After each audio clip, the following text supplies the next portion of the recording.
Bonjour tout le monde. Aujourd'hui, je voudrais vous parler à partir de Luc 24. Dans Luc 24, c'est là qu'il y a l'histoire des disciples d'Emmaüs. Les disciples d'Emmaüs, c'est deux personnes, deux hommes qui, après la résurrection, s'en retournent de Jérusalem jusqu'au village d'Emmaüs. Qu'est-ce qui se passe? C'est que ces gens-là sont découragés parce que Jésus, dans lequel avait mis tant d'espoir, soudainement est mort. Oui, il avait annoncé qu'il ressusciterait, mais bon, c'est facile de dire qu'on ressuscite, c'est une autre chose de le faire. Puis ils s'en retournent peut-être chez eux, je ne sais pas, puis ils sont découragés. Puis pendant qu'ils parlent, Jésus leur apparaît. Ça dit qu'ils ne l'auront pas reconnu. Puis ils commencent à le demander, mais pourquoi vous êtes découragés? Puis les autres disent, ben, tu sais pas ce qui est arrivé, il vient d'arriver à Jérusalem, on avait mis notre espoir dans Jésus, puis là, les chefs religieux, puis les Romains l'ont crucifié. Puis là, c'est comme si tous nos espoirs qu'on avait mis en lui sont disparus. Fait que ça, c'est à partir du verset 13 jusqu'à, on pourrait dire, au verset 32, vous pourrez le lire chez vous. Une histoire intéressante qui parle beaucoup dans souvent nos époques où est-ce qu'on est découragé, puis qu'on a l'impression que Jésus, oui, Jésus, mais il n'est pas là. Puis on a l'impression que Dieu existe, mais comme un ami dit, Dieu existe, je sais qu'il existe, mais lui, sais-tu que moi j'existe? Une grosse question. Puis, là, je vais mettre l'emphase plus vers la fin de la conversation. Jésus est là, puis les disciples sont... Quand même, ils trouvent ce gars-là pas mal intéressant. Ça fait qu'ils le pressent d'entrer avec eux dans une place pour manger, un auberge ou un restaurant. Puis, à ce moment-là, il s'assit avec eux. Puis, au moment où ils rompent le pain, leurs yeux s'ouvrent, ils le reconnaissent. Puis là, à ce moment-là, Jésus disparaît devant eux. Puis là, les disciples sont excités. Ils ont retrouvé leur espoir. Puis qu'est-ce qu'ils font? Ils se lèvent, puis ils retournent à Jérusalem, puis ils vont avertir les disciples que Jésus est vraiment ressuscité. À ce moment-là, Jésus est déjà apparu au moins aux femmes, au tombeau. Les femmes sont venues. Les disciples ne les ont pas vraiment cru. Ces disciples-là arrivent, puis ils commencent à expliquer aux apôtres qui ont vu le Seigneur, qui lui a apparu, qui les a enseignés même. Puis, en plein milieu de cette conversation-là, au verset 35, 36, Jésus apparaît au milieu d'eux, puis il leur dit que la paix soit avec vous. Parole de Jésus aux disciples. Qu'est-ce que ça produit, cette paix-là que Jésus leur donne? Ils sont effrayés, sont remplis de terreur, d'épouvante, puis ils croient voir un esprit dans une autre place, il dit un fantôme. Quand même étrange que Jésus leur a dit, durant son vivant, qu'il était pour mourir, puis ressusciter le troisième jour. Il leur a dit à maintes reprises. Il est apparu aux femmes, il est apparu aux disciples d'Emmaüs, puis malgré ça, quand il apparaît à un plus grand nombre de disciples, sont effrayés, sont remplis d'épouvante, puis ils sont capables de voir Jésus dans ça. Qu'est-ce que ça me dit, ça? Il y a quelque chose que nous, comme chrétiens, on doit comprendre. Ici, on a un texte dans Luc 24, où est-ce que Jésus, lui-même, prêche Jésus, ou prêche le bon message de l'Évangile, ou la bonne nouvelle de l'Évangile, comme c'est écrit dans les Écritures. Puis malgré que c'est Jésus lui-même qui prêche la bonne nouvelle, ils ne sont pas capables de le recevoir. Ça devrait nous donner, nous, un indicatif que pourquoi que souvent, quand on prêche la bonne nouvelle, les gens ne sont pas réceptifs. Si Jésus lui-même prêche à ses propres disciples, puis qui ne comprennent pas, on pourrait dire qu'il n'y a pas grand espoir pour nous. Sauf que, un petit peu plus bas, il explique quelque chose qui doit être vraiment saisi par nous, qui est essentiel. Ça, c'est au verset je vais continuer, puis on va arriver à ce verset-là. Puis là, il le demande, mais pourquoi vous êtes troublés? Qu'est-ce qui vous trouble dans ma présence? Est-ce que c'est le fait que je suis ressuscité? Peut-être c'est troublant de voir un homme ressuscité, surtout quand on l'a vu mourir d'une façon sauvage presque. Puis là, il est devant eux, il leur montre ses mains, ses pieds. Puis il essaye de les convaincre qu'il n'est pas un esprit parce qu'ils sont capables de le toucher. Bon. Puis même, il leur demande quelque chose à manger. Au verset 44, qu'est-ce qu'il va? Il va plus loin, il lui dit, c'est là ce que je vous disais lorsque j'étais encore avec vous. Il dit, ce qui arrive là, je vous l'ai déjà dit, je vous ai déjà averti que c'était pour arriver. Puis on voit par le texte que même s'il les a avertis, ils n'ont pas compris, ou ils ne l'ont pas reçu, qu'il fallait que s'accomplisse tout ce qui avait été écrit de moi dans la loi de Moïse, dans les prophètes et dans les psaumes. Il revient encore avec le message, il retourne dans l'Ancien Testament, traverse les Écritures. Il y a beaucoup, beaucoup de prophéties de l'Ancien Testament qui décrivent comment Jésus devait naître, comment il devait vivre, comment il devait mourir, quel était pour être son message, quelle était la signification de sa venue sur la terre. Ça, c'est tout annoncé dans l'Ancien Testament. Puis lui, il a vécu ça. C'est sûr qu'il est avec des gens qui ne sont pas des lettrés ou des gens qui connaissaient l'Ancien Testament. Mais quand même, il est là, il l'explique. Puis, même encore là, on voit qu'ils ont de la difficulté à recevoir ce message-là. Ils ont de la misère à comprendre, à le saisir. Qu'est-ce que Jésus fait?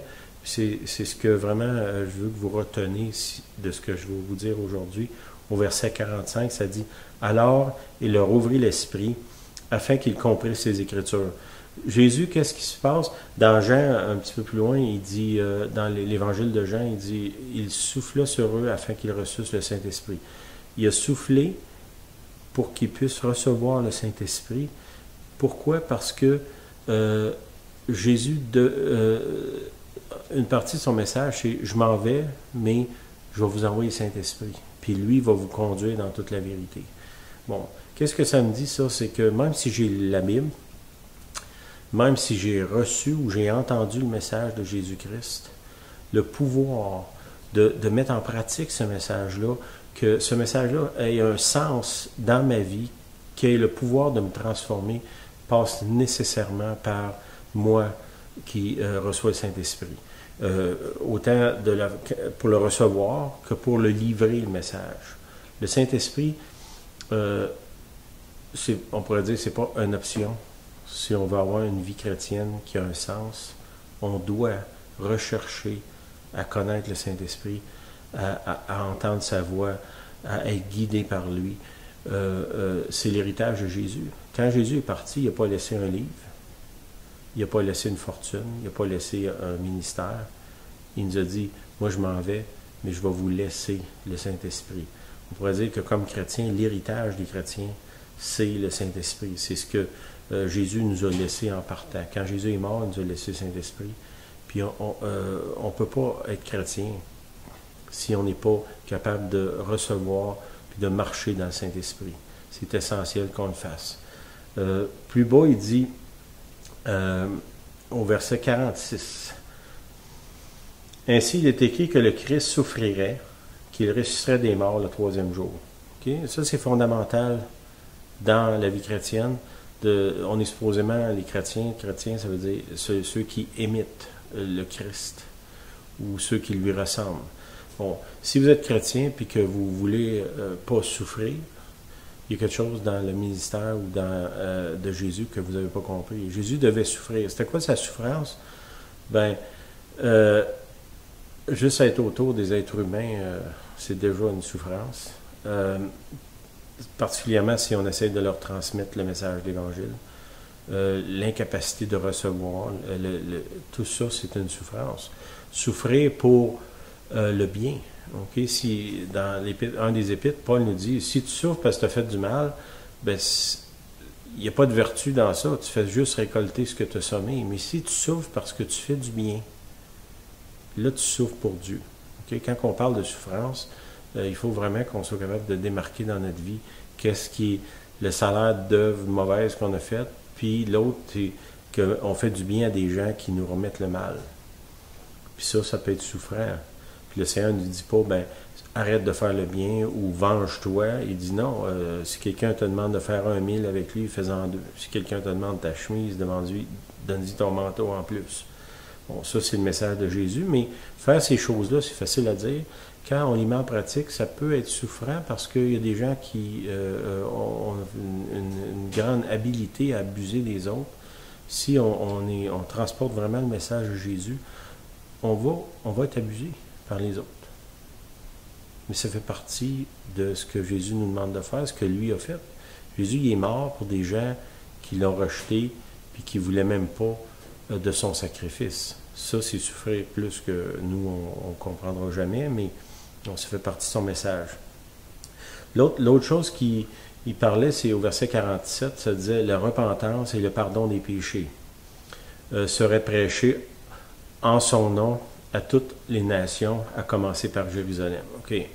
2 choses qui est le message de l'Évangile, c'est la repentance. La repentance, ça veut dire tourner de bord, changer de direction. Okay? Quand je me repens, ça veut dire je reconnais que je m'en vais dans la mauvaise direction, je me retourne, puis je prends la décision, puis les pas avec, pour m'en aller dans la bonne direction. C'est quoi la bonne direction? Ben, laissons Jésus nous dire ce qui est la bonne direction. Comment je fais pour savoir c'est quoi la bonne direction? Lisez le Nouveau Testament. 300 pages, un petit livre, c'est pas tellement épais. Vous voulez savoir ce que Jésus entend ou veut dire par la bonne direction? Allez voir dans les évangiles, ça va être clair. Okay? C'est pas un chemin facile parce que ça va contre-courant de notre culture qui est égocentrique puis narcissique, presque comme jamais, on pourrait dire. Tout le message de l'Évangile est contraire de ça. Fais passer les autres avant toi, pense aux autres avant, fais du bien aux autres, inquiète-toi des autres, prie pour les autres, fais des sacrifices pour les autres. C'est contraire à notre culture, c'est que d'aller à contre-courant comme ça pourrait, pour un certain temps, en tout cas pour nous, être difficile à rencontrer. OK. Après ça, il continue en disant le pardon des péchés. Bon, ceux qui essayent de vous dire que le péché n'existe pas, je vais revenir là-dessus dans un des prochains vidéos que je vais faire, vraiment expliquer qu'est-ce que le Nouveau Testament nous parle, c'est quoi le péché, est-ce que ça existe, puis qu'est-ce que ça fait, on va le voir. Le pardon des péchés, c'est que Jésus est venu pour mourir à notre place, pour payer le prix de nos péchés. C'est ça, c'est dans Jean, on va le voir plus tard. Puis il dit, le message va commencer à être prêché à Jérusalem, puis jusqu'aux extrémités de la terre.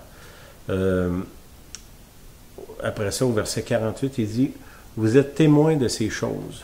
Bon, un des prérequis fondamentaux pour être chrétien, c'est d'être un témoin. Témoin de quoi? Témoin de... Est-ce que ce que Jésus dit, c'est vrai? Ben, si j'ai reçu le message de Jésus, je devrais savoir, oui, c'est vrai, parce que je l'ai vu à l'œuvre dans ma vie. À ce moment-là, je deviens témoin. Je l'ai vu à l'œuvre. Je l'ai vu en action. Je sais que ce message-là, il est vrai parce que je l'ai reçu. Puis, il a posé des gestes envers moi qui sont la preuve que je suis un témoin. OK. Puis, je vais finir avec le verset 49. Ça dit, « Et voici, j'enverrai sur vous ce que mon Père a promis, mais vous, restez dans la ville jusqu'à ce que vous soyez revêtus de la puissance d'en haut. » Jésus, il dit aux disciples, même si je viens de vous expliquer ce que je devais faire, même si vous m'avez vu faire des miracles, c'est nécessaire que, comme croyant, vous soyez revêtus de la puissance d'en haut. L'accomplissement de cette promesse-là est dans le livre des Actes au chapitre 2, où quand les disciples reçoivent le Saint-Esprit. Ça, on pourrait voir ça un petit peu plus tard dans d'autres vidéos, mais ce que je veux revenir au verset 45, c'est « Alors il leur ouvrit l'esprit afin qu'ils comprennent ces Écritures », puis je vais finir en prière. Seigneur, je te demande que, même je reconnais, Seigneur, que si tu ne nous ouvres pas l'esprit, on ne peut pas comprendre. Mais Seigneur, je te demande pour moi-même, puis pour ceux qui écoutent cette vidéo-là, que tu puisses nous ouvrir l'esprit, qu'on puisse recevoir, Seigneur, le souffle de vie qui transforme, qui éclaire, qui illumine et qui nous conduit, Seigneur, dans toute la vérité. Seigneur, je te demande de libérer le Saint-Esprit dans ceux qui écoutent maintenant et qui puissent, Seigneur, sentir le souffle sacré venir sur eux et que l'action du souffle sacré vienne transformer leur vie. Dans le nom puissant de Jésus, je prie. Amen. Merci. Bonne soirée.